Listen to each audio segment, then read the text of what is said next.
অভিশপ্ত আয়না বা কার্সড মিরর, যা এক দুষ্ট আত্মার দ্বারা পজেসড হয়ে আছে। যারা এই আয়নার মধ্যে দেখে তাদের আত্মাকে আয়না বন্দি করে রেখে দেয়। তারা যে বিষয় বা জিনিসগুলোকে সব থেকে বেশি ভয় পায় সেইগুলোকেই আয়না তাদের দেখায়। ফলে তারা ভয়ে পাগল হয়ে যেতে থাকে এবং শেষে তাদের মৃত্যু হয়। ভিডিওটিতে এই কার্সড মিরর বা অভিশপ্ত আয়নার গল্প বলবো, তাই অবশ্যই শেষ পর্যন্ত দেখবেন। জাপানের কিয়োটোতে প্রাচীন মন্দিরগুলো যেখানে আছে সেই অঞ্চলে এক ছোট্ট অ্যান্টিক শপ ছিল, যার নাম কিজুনা। শপটি জাপানের সমৃদ্ধ অতীতের বিভিন্ন বস্তু দিয়ে ভরা ছিল, যেমন প্রাচীন চীনামাটির বাসন, টেপেস্ট্রি, বার্নিশের বাক্স ইত্যাদি, যেগুলোর প্রত্যেকটিরই নিজস্ব গল্প ছিল। কিন্তু এগুলোর মধ্যে একটা জিনিস অনেকটা আলাদা রকমের ছিল, একটা পুরনো আয়না, যেটার সামনের দিকটা সময়ের সাথে সাথে বিভিন্ন রকমের দাগে ভরেছিল আর কালো হয়ে গেছিল।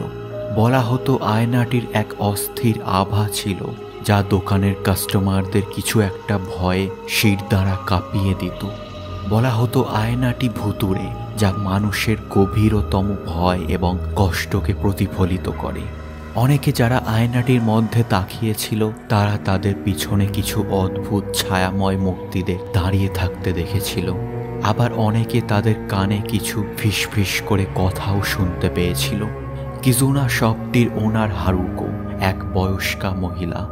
আয়নাটি তার গ্র্যান্ডমাদারের কাছ থেকে পেয়েছিল, যে তাকে সাবধান করে বলেছিল যে সে যেন আয়নাটি কোনোদিনও বিক্রি না করে।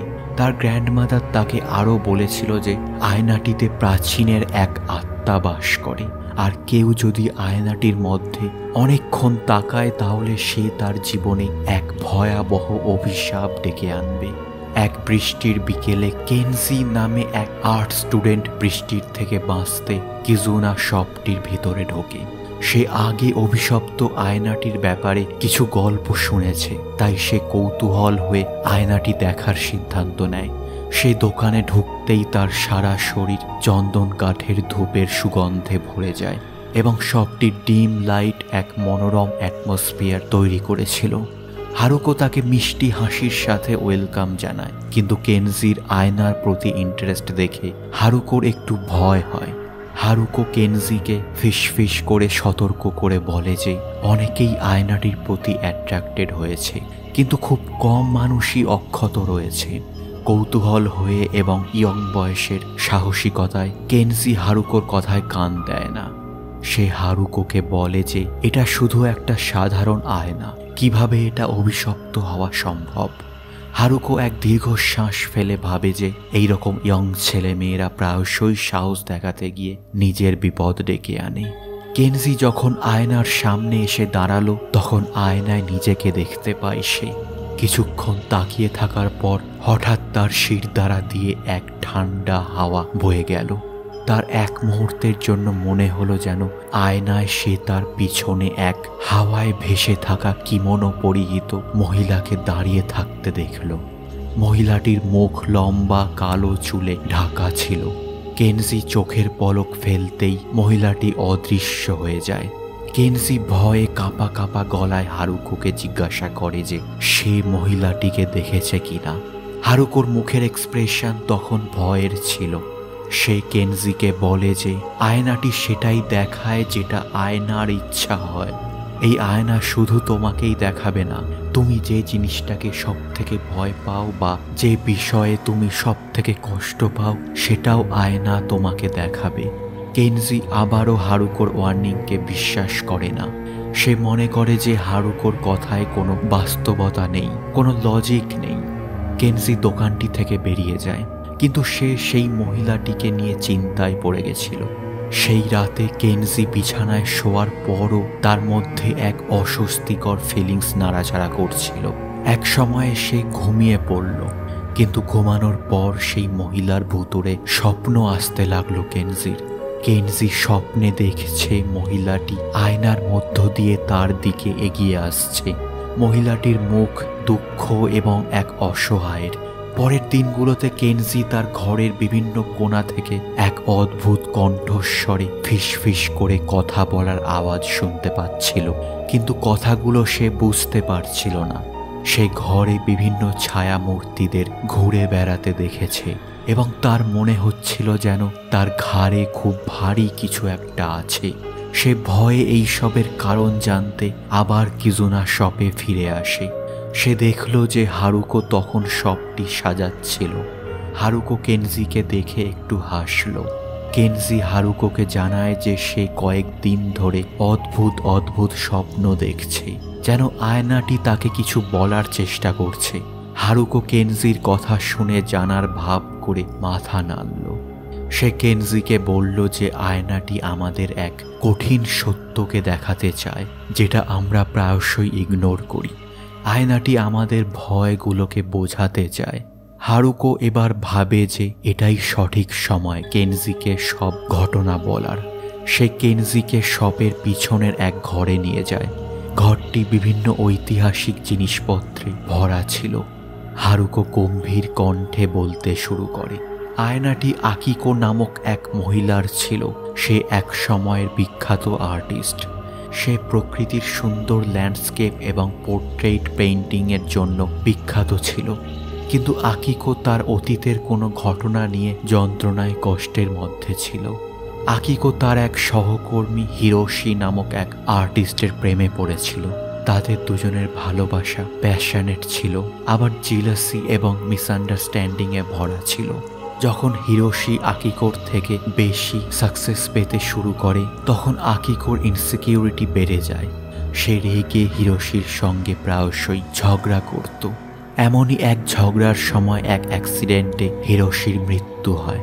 অপরাধ বোধ এবং শোকে আচ্ছন্ন হয়ে সে বিশ্বাস করেছিল যে আয়নাটি হিরোশিকে ফিরিয়ে দেওয়ার কোনো উপায় দেখাবে, কিন্তু তার পরিবর্তে আয়নাটি আকিকোকে তার কষ্টকে দেখায়।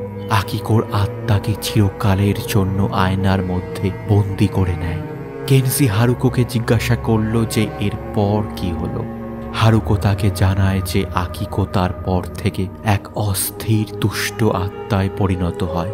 যে সকল মানুষ আয়নাটির দিকে দেখবে তারা আকিকোর কষ্ট যন্ত্রণার সম্মুখীন হবে, আবার তার ফাঁদে পড়ে তাদের আত্মাগুলো আয়নার মধ্যে বন্দী হয়ে যাবে। দিন যত এগোতে থাকে কেনজি তত বেশি আয়নাটির প্রতি অ্যাট্রাক্ট হতে থাকে। যতবার সে আয়নাটিতে দেখে ততবার সে আকিকোর কষ্টের সাথে নিজের এক কানেকশন খুঁজে পায়। কেনজি নিজেও এক ছোটখাটো আর্টিস্ট, তাই সে আকিকোর দুঃখে নিজের ইনসিকিউরিটিগুলোর রিফ্লেকশন দেখতে পাচ্ছিল। তার আকিকোর বিভিন্ন ভিশন আসতে থাকে, যেমন আকিকো চেরি ফুলের ভরা সুন্দর এক গার্ডেনে দাঁড়িয়ে আছে আর তার মুখ দুঃখ কষ্টে আচ্ছন্ন। আকিকোর আত্মার থেকে ইন্সপায়ার হয়ে সে আবার আঁকা শুরু করে। আকিকোর হতাশা এবং সৌন্দর্য থেকে ইন্সপায়ার হয়ে সে প্রকৃতিকে নিয়ে ল্যান্ডস্কেপ আঁকতে থাকে। একদিন সন্ধ্যায় কেনজি তার ছোট্ট স্টুডিওতে আঁকার সময় সে তার পিছনে এক ফিসফিস করে কথা শুনতে পায়, যেন আওয়াজটি তাকে বলছে, হেল্প মি। কেনজি তখনই পিছনে ফিরে তাকালো, কিন্তু সেখানে কেউ ছিল না। তার মনে হচ্ছিল যেন ঘরটির টেম্পারেচার হঠাৎ খুব নেমে গেছে। ছায়াগুলো যেন তাকে আস্তে আস্তে জড়িয়ে ধরছে। কেনজি বুঝল যে আয়নার ডাককে আর উপেক্ষা করা সম্ভব নয়। তাকে আকিকোর আত্মার মুখোমুখি হতেই হবে। আকিকোর দুঃখগুলোকে বুঝতে হবে এবং আকিকোকে তার যন্ত্রণা থেকে মুক্তি দেওয়ার উপায় খুঁজে বার করতে হবে।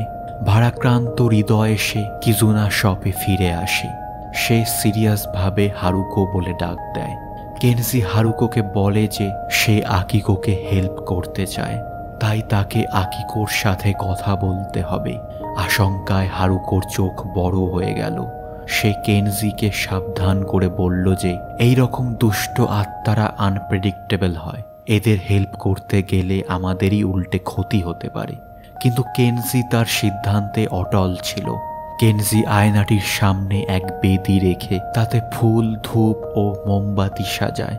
মোমবাতি জ্বালানোর সময় সে অনুভব করে যেন তার চারপাশে কোনো শক্তি বা কেউ ঘুরপাক খাচ্ছে। সে মৃদু কণ্ঠে ডাক দেয়, আকিকো, আমি আপনার কষ্টগুলোকে বুঝতে চাই। হঠাৎ আয়নাটি চকচকে হয়ে যায়। আয়নার কাঁচটি জলের মতো লাফালাফি শুরু করে। কেনজি অনুভব করে যে কোনো এক শক্তি তাকে কাছে টানছে। তখন তার এক ভিশন আসে। তাতে সে দেখে যে সে সেই চেরি ফুলের গার্ডেনে দাঁড়িয়ে, আর দূরে সে আকিকোকে দাঁড়িয়ে থাকতে দেখে। কেনজি তার কাছে এসে তাকে জিজ্ঞাসা করে যে সে এখানে কি করছে। আকিকো মুখ ফিরিয়ে নেয়। তার চোখ কান্নায় ছলছল করছিল। সে কেনজিকে বলে যে সে তার পাপের অনুশোচনার জন্য এখানে বন্দী হয়ে আছে। কেনজি তাকে বলে যে সে তাকে সাহায্য করতে চায়, কিন্তু কিভাবে সেটা সে জানে না। আকিকো তাকে বলে যে সে এখান থেকে মুক্তি পেতে চায়, কিন্তু তার জন্য তাকে নিজেকে তার অতীতের পাপের জন্য ক্ষমা করতে হবে। আকিকোর স্পিরিট কেনজিকে আকিকোর বিভিন্ন মেমোরিজগুলো দেখায়। কেনজি আকিকোর জীবনের আনন্দ, হতাশা, আকিকোর জীবনের উত্থান পতন সব দেখল। আবার কেনজি আকিকোর জিলাসি, রাগ, যা হিরোশির মৃত্যুর কারণ, সেই মুহূর্তগুলোও দেখতে পেয়েছিল। কেনজি বুঝতে পারে যে আকিকো কতটা কষ্টের মধ্যে আছে। কেনজি আকিকোকে বলে যে তার এই সব কিছু ভুলে যাওয়া উচিত, কারণ অতীতকে পরিবর্তন করা অসম্ভব। আকিকো তাকে জিজ্ঞাসা করে যে সে কিভাবে নিজেকে ক্ষমা করতে পারবে। কেনজি বলে যে প্রত্যেক মানুষের নিজস্ব কিছু যন্ত্রণা, কষ্ট থাকে, যেগুলোকে ভুলে যাওয়া উচিত, আর আনন্দের সময়গুলোকে মনে করে নিজেদের সান্ত্বনা দেওয়া উচিত। আর আকিকো এক আর্টিস্ট ছিল, তাই তার সেই সব স্মৃতিগুলোকে মনে করে এই সব কিছু যন্ত্রণাকে ভুলে নিজেকে ক্ষমা করে দেওয়া উচিত। কেনজি আকিকোকে অনুরোধ করে যে আকিকো তার পেইন্টিংগুলোর মধ্যে যেন হিরোশির স্মৃতিকে মনে রাখে। অবশেষে তারা একটা ফাঁকা ক্যানভাসের সামনে দাঁড়ায়। কেনজি আকিকোকে বলে যে তাতে পেইন্টিং করতে। আকিকো আস্তে আস্তে পেইন্টিং করা শুরু করে। তার প্রত্যেক ব্রাশের আঘাতে তার যন্ত্রণাগুলোর থেকে সে আস্তে আস্তে মুক্তি পেতে থাকে। তার আঁকার সময় চেরি ফুলের গার্ডেনটি আস্তে আস্তে সোনালি আলোয় ঝলমল করতে শুরু হয়। পেইন্টিংয়ের শেষ ব্রাশের আঘাতের সাথেই আকিকোকে এক শান্তির অনুভূতি গ্রাস করে। সে কেনজিকে কৃতজ্ঞতা ভরা কণ্ঠে ফিসফিস করে ধন্যবাদ জানায়। আস্তে আস্তে সেই সোনালি আলোয় আকিকোর আত্মা অদৃশ্য হয়ে যেতে থাকে। কেনজি তাকে বলে যে সে আকিকোর স্মৃতিকে তার পেইন্টিংগুলোর মাধ্যমে বাঁচিয়ে রাখবে। এরপরই কেনজির হুঁশ ফিরে আসে। সে নিজেকে আয়নার সামনে বসে থাকতে দেখে। তার সামনে বেদিটিতে মোমবাতি তখনও জ্বলছিল। সে নিজেকে অনেকটা হালকা অনুভব করে এবং জীবন এবং আর্ট নিয়ে নতুনভাবে ইন্সপায়ার হয়।